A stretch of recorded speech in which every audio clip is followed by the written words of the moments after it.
What's going on, everybody? Welcome back to another video. So today I'm just going to take you through the bike. I'm going to show you over the bicycle. It's got its new wheels on, which have been on there for about, I've probably ridden 150-ish kilometers on the new wheels. So yeah, I've just got the bike in front of me. So I'll take you through it, spec, and a little bit of a comparison as well between the old wheels and the new ones. I've got the old wheel, well, one of the old wheels there, and yeah, just take you a little bit of a rundown on that. So yeah, let's get into it. So here it is, everybody. So I'll just start at the front here and work my way down to the back. Apologies, of course, for the nice grey fence there, but so we'll start here at the cockpit. So we're running here a Shimano 105 group set. So basically we've got Shimano, well, 105 is like the mid-range, so it's got Ultegra and Dura Ace above that, which you can also get them electronic shifting as well as mechanical, and below is Claris and Tiagra. So this is pretty well mid-range sort of setup. So we've got this is for rear brake, no, front brake. I don't know. You know what? I actually don't know what brake lever does what, like what one is for. But so yeah. Anyway, so we've got Shimano 105 disc brakes as we come round here. We've got disc brakes which are 160mm, and of course the new wheels, the Hutchinson tyres on there too. Now I've got this set up tubeless. Now I didn't do a video on setting the tyres up tubeless because it was a little bit, I had a couple of problems, excuse me, with that. So I just took the bike down to my local shop, and they actually set it up, all that up for me, which was good. Yeah, so the bike itself actually is a Specialized Diverge. Now the newer models of this bike actually only have I think only have a one by crank on the front. This has got two, so it's got the big crank here, smaller one inside it, more sort of traditional. Whereas the new ones, I believe, only are one by, I think they have the gravel bike group set on them, if I'm not mistaken. Here for pedals, I've got Time Espresso 02s or O2s. Now these are the lightest pedals I could get. Let me just get a little bit closer. These are the lightest pedals I could get for the money. They're just pretty well plastic. I've had no problems with them, but one thing that can be annoying is when I go to I go kick off and I go to clip in my opposite foot. I start with my left foot, push off with that, and when I go to clip in this one, the right foot, sometimes the pedal's upside down like this. So you have to sort of flip it over and get it clipped in. So if you're at the lights, for example, and you need to get going quicker or quickly, it can be a bit tricky. Yeah, so I should stop that because the chain's about to come off for some reason. This rear mech might not be quite lined up. And here, of course, on the back here, Shimano 105i. So that crank isn't a 105 one. It's the Paris on there. Paris, was it Works or Parix Works? So usually that would be a Shimano crank as well. A friend of mine's got a bike with 105 on it, and he's got a Shimano crank as well, but this doesn't. It's a little bit different setup.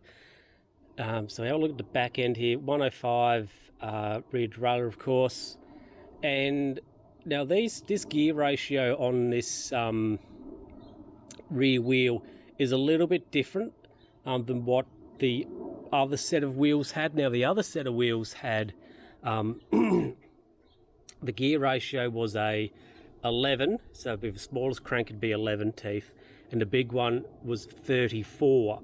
Now on this one it's 11 to 32. Now the reason for the next size down basically was due to cost, because when I went to, well, actually I got called up by the bike shop when I'm doing the wheels the other week, and they said, we have an 11 to 34 gear ratio, but that is for let's say the next model up from this. So this is 105. So the one they had was Ultegra, and the guy said it was going to cost about $200. But this one here's 105, 11 to 34, which is the gears, of course, aren't as big. But he's like, it's $100. So I said, well, I'll take I'll go the size down and get this. It's cheaper. But pretty much all it means is the gear ratio isn't quite as long. So when it comes to climbing or going up hills, it'll be a bit difficult because I don't have that bigger cog. But it's not like I've gone from say an 11 to 34 or 4 down to like an 1130 or even a 1128. I think is the next size down from this. So next size down from that. So it'll go like 11 to I think 28, 11 to 30, 32, then 34 is the highest. So the other wheels had the biggest crank on it, but or cassette I should say on it. But this is the next size down, so it's okay. And the wheels actually been really good. So we have a look around this side. Of course, we've got a light here on the back. Now the light has various different setups. So if I turn it on, it just has a flash. It can do this, do that. That little, he's like a little Pac-Man in there. Another different flash. Another different flash. I just have it on that. It's pretty well basic. I do have a front light as well, but I don't have it on the bike at the moment. Yeah, so here we've got seats pretty standard. It's got the nice cutout in there though, but this is just the standard seat that was on the bike. Drink bottle holders, of course, we've got 2. Under here, actually, interestingly, there is, just here, there's 2 more bolts, so you could put something under the bottom there too. Now this here, I got this when I well, I didn't get this when I got the wheels, but this is a new edition, much like the wheels. And it's just a little caddy thing to hold some spares. So this is a, if I can get it out, CO2 cartridge. So this has got air in it. So if I have a flat tire, pretty simple. Well, can we have a look on the front here? Pretty simple. You just get this, and bang, you put it on the stem there, blow up your wheel, easy. And then actually on the other side, if I can get it off without too much difficulty, can I slide it down? I can. Now this is a little puncture plug. So what you do, I don't have any with me, but you put like a little slug in here. So now these are tubeless wheels, so theoretically it should puncture, seal any sort of punctures you get. But if it doesn't happen, you get the little slug in here and you poke it into the wheel, into the tire, and hopefully you can use that to seal up your puncture. It's just in this nice little container here, pretty simple. And then the CO2 cartridge there too. So that's a bit of puncture repair to carry around. It's pretty easy, you know, it doesn't take up much room, it's pretty unintrusive. Now here at the front, I've got just this pretty basic design GPS computer. Something I've been looking at today actually is seeing if I can get a mount where I can put a GoPro under the bottom here. Now there's plenty of them about to buy, but because like if I had a Garmin, for example, or a Wahoo computer, I'd be able to get one easily. But because the design isn't quite as popular, they're a bit trickier to get. But I am looking to get some sort of mount so I can put the camera under the front here, which I think could be an interesting sort of look. So yeah, I mean, that's the bike. Not really much else to say. Now here, this is one of the old wheels. This is the old front wheel. So I'll just get this over here. There's a bit of a comparison there. You can see how deep the rims are on this as compared to this. So that's pretty tyre rim, and you got tyre rim. So yeah, the new wheels, they do make a bit of a difference. I'm not sure exactly what they've done to the weight of the bike. The weight, I think, is about 10.5 kilograms. So the new wheels probably are a little bit lighter than the old ones, but I don't really think by a huge amount. So the bike's pretty well, it's aluminium, and then this is a carbon front fork, so it's pretty much probably going to be a very similar weight. Once you get the, the wheels, of course, I think they were about 1,700 or so grams.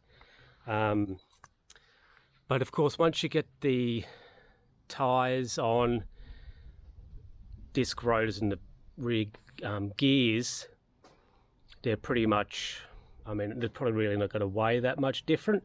Also because of the deeper rim as well, there's a lot of material there, as opposed, of course, to the old wheels, got nothing. So it's good. The sun's sort of eased off a little bit. It's hot out here. Yeah, so that's the bike. I've done nearly 4,000 kilometres on it since I've had it, a little bit over a year now. And I'm sort of thinking, well, when should I upgrade? When should I treat myself to a new bike? And I think if I can manage the similar or the same amount of kilometres as what I did last year, I'll be up to nearly 8 or so thousand Ks ridden on this. And I was just sort of thinking, maybe I could just hold out, and once I get maybe about 10,000 Ks on this bike, I might get myself a new one. I might get myself a carbon. Go all out. Get electronic shifting and a carbon bike. I quite like the Canyonair Road. They look really cool, and they're sort of well, it's an aero race bike, they are, but yeah. So anyway, look, I hope you've enjoyed the video. A little bit of a random one. I was going to go for a little bit of a adventure somewhere actually, but I may have to do that over the weekend for the next video. And also people who also listen to the podcast, a little bit of a cross promotion here, I've possibly troubleshooted why an audio problem I've had, so hopefully I can get that fixed. Anyway, everybody, that's just a quick look at the bike here, quick overview. Hope you enjoyed it, and I'll catch you next time. Bye.